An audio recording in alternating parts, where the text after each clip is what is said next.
Այսօր մենք զրուցելու ենք ներքին գործերի նախարարության միգրացիա եւ քաղաքացիության ծառայության ղեկավար Նելի Դավթյանի հետ։ Այս պայն ես կընթերցեմ մեզ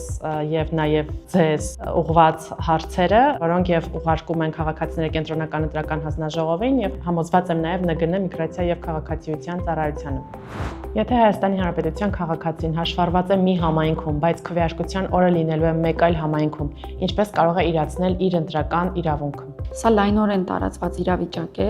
եւ իհարկե համապատասխան կարգավորումը կա նախատեսված։ Պետք է դիմում գրի լիազոր մարմին տվյալ պարագայում ներքին գործերի նախարարության, միգրացիա եւ քաղաքացիության ծառայություն, որպեսզի մենք նրան ընդգրկենք այն ընտրատեղամասում, որը իրեն ավելի հարմար է, որը համընկնում է փաստացի բնակության հասցեի հետ։ Այստեղ պարզապես նշեմ, որ քանի դեռ ընտրատեղամասերը ձևավորված չեն, այս դիմումները իմաստ չունի ընդունելը, որովհետեւ ընթացքավորելու հնարավորություն չկա, այնպես որ մենք կհրապարակենք դա իհարկե կենտրոնական ընտրական հանձնաժողովի որոշմամբ հաստատվող դիմումի ձև է,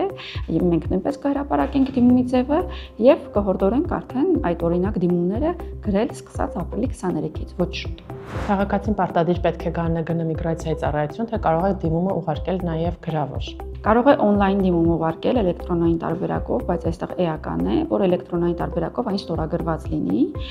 Որպես կանոն ամենաարագ, հեշտ, հարմար տարբերակը e-request հարթակն է, պետք է խնդրենք օգտվել հարթակից, անցնել խիստ նույնականացում, ստորագրել համապատասխանաբար եւ մենք էլ նույն կերպ նաեւ պատասխանելու ենք դիմողին։ Ցանկացած ոք կարող է նոտարական կարգով վավերացված լիազորագրով դիմում ներկայացնել երրորդ անձի անունից։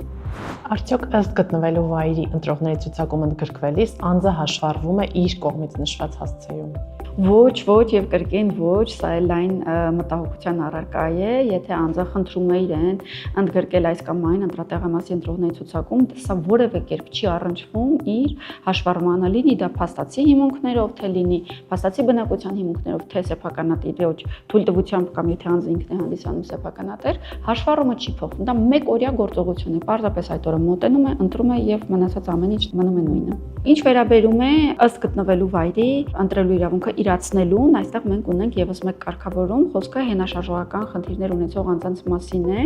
ոչ բոլոր ընտրատեղամասերն են, որ հարմարեցված են այս տարբերակին եւ մենք դիմումներ ենք ընդունում նաեւ հենաշարժողական խնդիրներ ունեցողներից, որպեսզի ընտրատեղամասը փոխվի եւ այն ընտրատեղամասի ընտրողների ցուցակում ընդգրկենք անձին, որը որ հարմարեցված է այս տեսակ դժվարություններ ունեցող անձանց։ Նաեւ նշեմ հաշմանդամության կարգ ունեցողների համար